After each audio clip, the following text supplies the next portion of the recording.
Okay, I'm back with Lindsay O'Connor, Senior Growth Strategist here at ATAK. And today we're talking a little RevOps. Okay, we're talking about RevOps because I think a lot of times people look at RevOps as like this operational support, right? Hey, make my technology do this. When really the best way to be, I think, a great RevOps partner to an organization is to look at it through the lens of strategic leadership. So, Lindsay, you're newish to doing these videos with me. So before we dive into anything about RevOps, I have to ask my favorite RevOps question, which is that every single one of us defines RevOps differently. How do you define RevOps? It's a lot of pressure. For me, RevOps is the alignment of leadership, ops, operations, revenue teams, marketing, and sales around the overarching North Star business objective, generating revenue and assuring all of the requisite tactics and strategies are aligned at meeting that goal. So it's not just infrastructure, it's not just ops, it's how are we strategically aligned across teams, across departments to move in the same direction. That's the way I look at it. There's usually a big schism between, sales and marketing, as we know. The finance team, leadership sometimes doesn't know what's going on. If we are all focused on generating revenue, we have an objective in mind, and we know what that number is. How do we align in our strategies to get there? And how do we operationalize it? That's the way that I see it. Nice. I'm gonna have to steal that answer next time. I but one of the things you touched on there was leadership, right? Because I do think that it's one of those it's a concept that anybody can get behind if everyone's rowing in the same direction, but there's a captain at the helm. I don't know why I have the George Washington going across the Delaware River in my mind in this analogy. But let's talk about where that leadership can come in, maybe even from like an outsourced partner like us, when the whole concept becomes a little bit newer to an organization that maybe operated a little differently in the past. Yeah, I think it really does come down to bridging that gap of understanding and communication between what the ultimate organizational goals and objectives are. Obviously, it's to drive revenue and growth, but across teams, what growth looks like can mean different things if it's not communicated what we're rowing towards, if you will. I know in a lot of orgs, marketing is, if they're not revenue focused, they can be, focused on some of the more, brand building metrics and brand exercises around, that, you know, I'm sorry. They're more focused on driving traffic and vanity metrics. That's the word I didn't want to say is vanity metrics because, these are important things to build, but they don't necessarily translate directly to revenue right off the bat. So, sales teams are looking at their quotas. They're looking at, their target territories and how many SQLs have they converted into opportunities, et cetera. You can get really granular across teams into those specific KPIs that don't immediately always translate into that overall, revenue objective. And so I think from a leadership perspective, it's important to align the teams around what do these KPIs roll into? What does it all mean? What are we mapping towards? What are we rowing towards essentially? And I think that's really essential to keep things moving in the right direction most efficiently as well. So you don't have a lot of resource leaking into areas that don't necessarily directly benefit the business objectives. Yeah, and I think we've seen a lot as companies like ATAK have evolved from, let's call it, a B2B marketing agency to more of a RevOps agency. And part of the reason that we've done that is I think one, that's where marketing has had to go, right? As this evolution has occurred, sales kind of does what sales has always done. Customer success is still, talking to the customers and there when you need them. And it's like, how do we make all the other stuff work? How do we get the technology to align this stuff? How do we get the reporting in? That all fell on marketing, right? And so I think through this model, marketing had to, for lack of a better way of saying it, grow up. And no longer was it just like, hey, we're going to create this awesome ad, and it doesn't matter how many people watch it or how many people see it in a magazine or how we can or can't attribute it to actual sales. Like, it's cool and we think it's cool.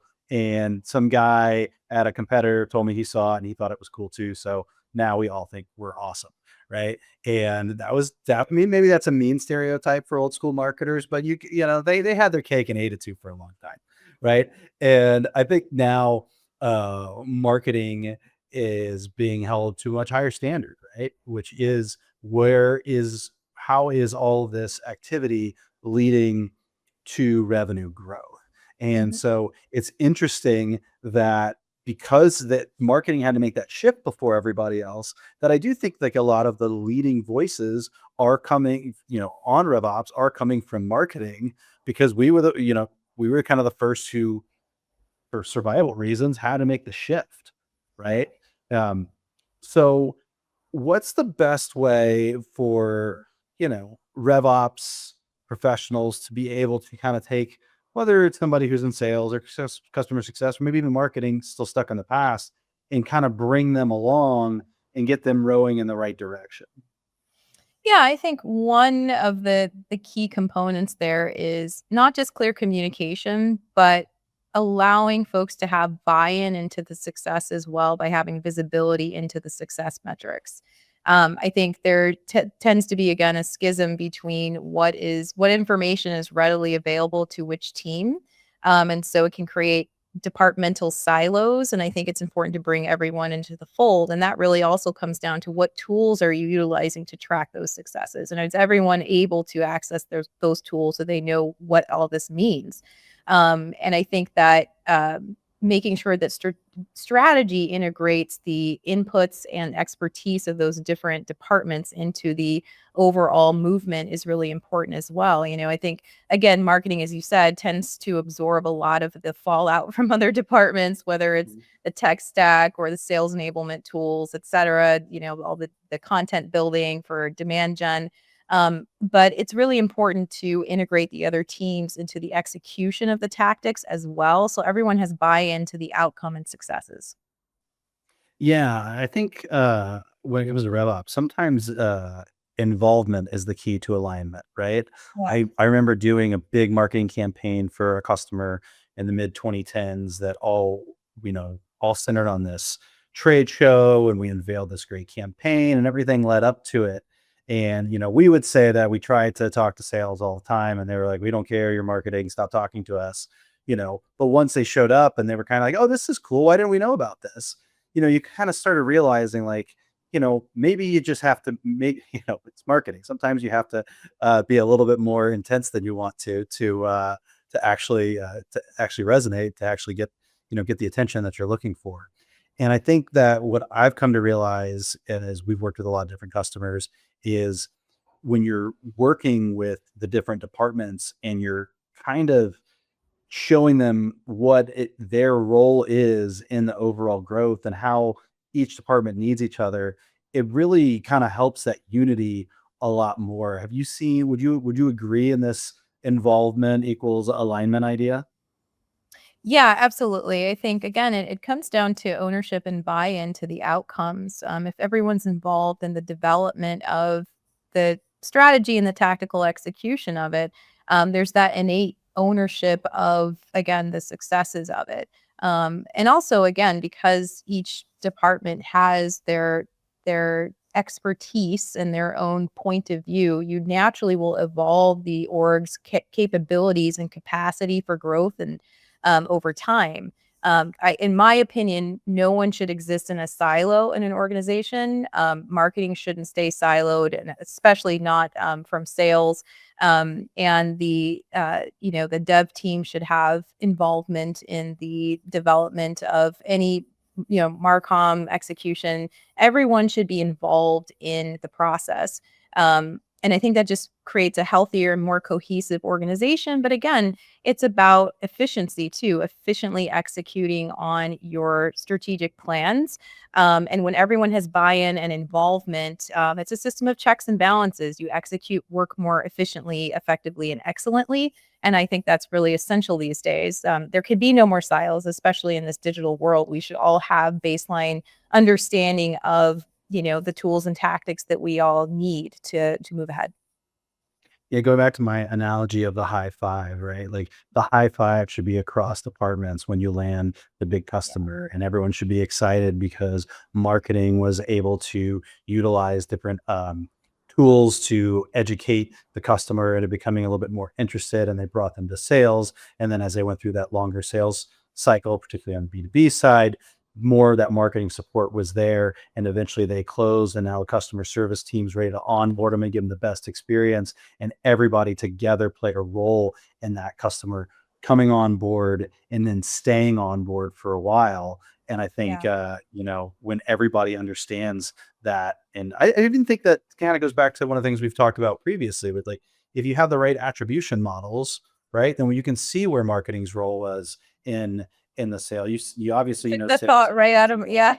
right? Yeah, you You know, took the thought out of my head, yeah, for sure. I definitely agree with that. I mean, if you look at the different the user journey and experience overall, it's how content supports and educates. It's how that display ad keeps your brand top of mind. It's the nurture experience. It's the requisite sales experience. It's all of these different touch points, but it's also the different inputs and touch points of your internal organization. It's the input of everyone that creates this overarching customer journey, this flywheel effect that really helps to strengthen the experience of your customer as well. Not having any gaps between what they converted on and the messaging and the experience that they have in the nurture. Like it all really adds up to this cohesive, holistic experience, and that's ultimately what you want. You don't just want to generate sales. You want to generate brand evangelists if we really want to get to it. It's not just about lead gen. You want to have a holistic experience that's healthy and complete. And that requires the input of every department and everyone in the org. yeah, and I think that's where a RevOps agency like ATAK, like you have to come in as a leader, right? Because the technology is always changing. Yeah, operationally you can help out, but half that stuff 5 years from now might be completely done by AI agents. And so your value of just putting things from one place to another, to fit a RevOps model, it's not it. It's the leadership that it takes to be able to find those gaps of where's the misalignment between these Right. departments? How do we get everyone on board? And ultimately, how do we get them to buy in to this ultimate vision that when we all succeed, we all succeed, right? Right. Yeah, absolutely. And I think, but the other part of the leadership component is facilitating those opportunities for that alignment and buy-in, and identifying the challenges and gaps there, but ensuring that there are solutions so that everyone feels that they're a part of the ultimate success. And I think that's where moving from just operational models of RevOps into having that be top of mind for leadership is really important. Absolutely. Couldn't have said it better myself. Lindsay, thank you so much. Thanks for having me. That's it for today. If you like what you see, give us a thumbs up and make sure you hit subscribe so you can see our latest videos as soon as they drop. We really appreciate you watching. See you next time.